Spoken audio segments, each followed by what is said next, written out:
Welcome back. We're talking about ideas and strategies to significantly increase our business and are joined by Eric Stanley and Xavier Hurd. Xavier is a sales coach and recruiter that helps startups and established businesses to recruit sales teams as the third-party recruiter. Eric Stanley is a principal with American Prudential Capital, an alternative funding resource, and is also founder of In Houston and In City Networks. Eric, Xavier, welcome to the show. Thank you. Glad to have you. Really want to kind of tap into some of your knowledge and some of your things that you have found have been effective for building sales teams and some of the things that you're doing in the community. So I want to start with you, Xavier. What have you found to be effective strategies that businesses should look at in recruiting or building a sales team? Well, first of all, is just establish some sort of template, if you will, of what type of person you're looking for, more like a profile of the type of salesperson you're looking for.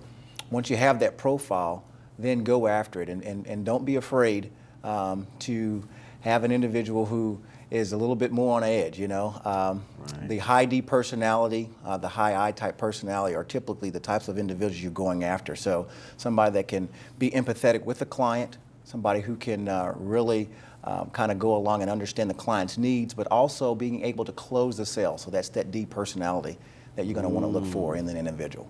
Now, you use a term that maybe some of our viewers aren't familiar with, the high I, high D. Can you explain that for us? What is that about? Well, there's a Harvard professor who established the DISC profiling.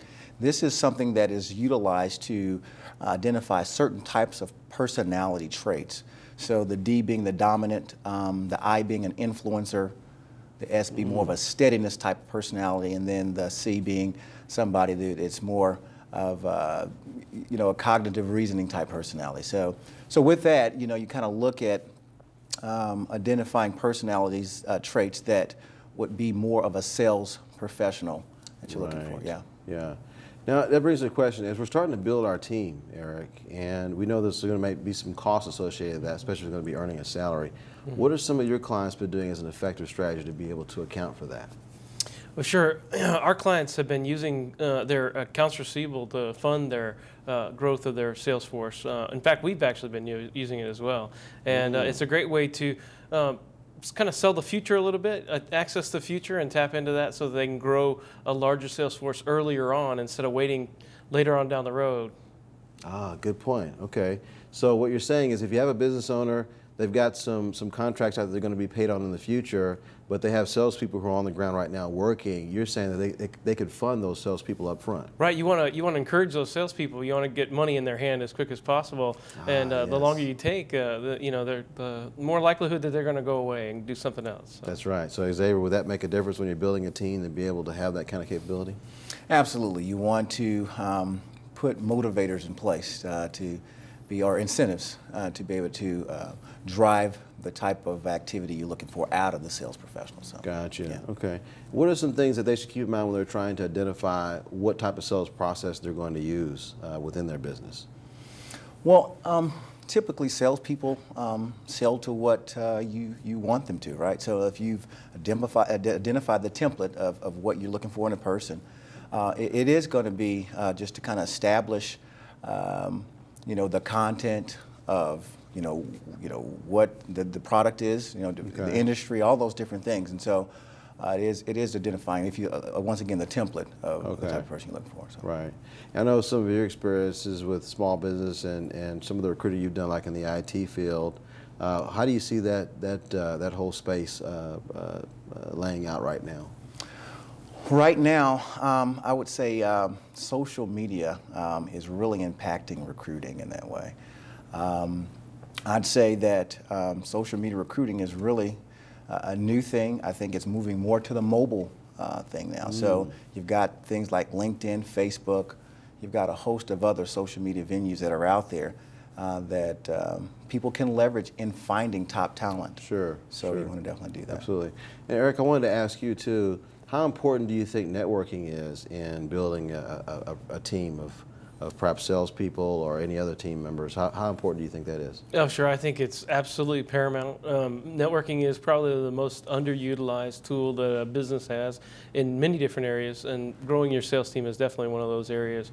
If they're not out there meeting people, they don't know when they're going to be ready to move. Maybe there's a guy who's looking to move and he hasn't decided yet, and he's with a company now. They won't know that unless they're out there mixing with that person. That's a good point. That's a good point. Do you suggest that perhaps a person maybe identify a few different networking events that they're going to go to, and then maybe pick those events? What are some things that you look for in going to a networking event? Well, so I would look for an event that has a lot of deal makers, a lot of deal, movers and shakers, people who would know a lot of different industries, a lot of different businesses in those industries. And I would then focus on something that is going to have a job that you're looking for if you're the guy looking for the job. But if you're looking for those salespeople, I would be going after, like Xavier was saying, those guys that are really aggressive in that market. Gotcha. And tell them, look, hey, whenever you're looking, I'm ready to talk to you. One last thing I wanted to ask you about before we close up is that there's a job fair I know you're actively involved in helping the community. Can you tell us a little bit about that job fair? Sure, it's called In Houston Job Fair, and In Houston Job Fair is looking to kind of dip our toes in the healthcare area first in the fall, and then we're going to move into a general job fair next year sometime. In the fall, we're looking to do it down in the medical center, and we're looking for our title sponsors right now, our media sponsors, and we're looking to bring, in the neighborhood of 2,000 people through the doors on a day, maybe a Thursday, 1 week in September sometime. Excellent, excellent. Okay. And so what type of sponsors would be a good sponsor for an event like this, you think? Well, anybody who wants to get in front of companies that are, attract those kind of people. So if you're talking about medical, you're talking about medical devices, you're talking about medical, pharmaceuticals, you're talking about the nurse companies and the doctor companies that, are temping out those people. If you want to be in front of those kind of people, the nurses and the doctors, the medical and pharmaceutical salespeople, if you want to be in front of them, that would be a great vendor for this event.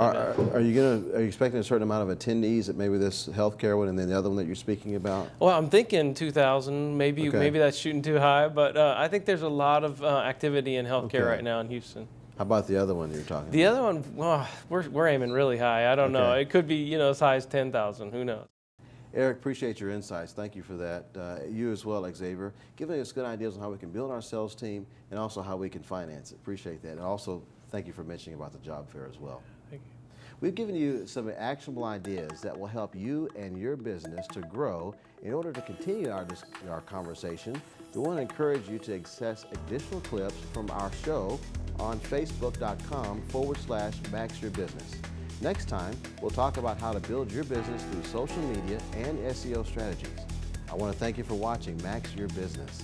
I'm your host, Rollis Fontenot. Don't forget to check out the City of Houston's website, globalhouston.org, your link to Houston's international resources.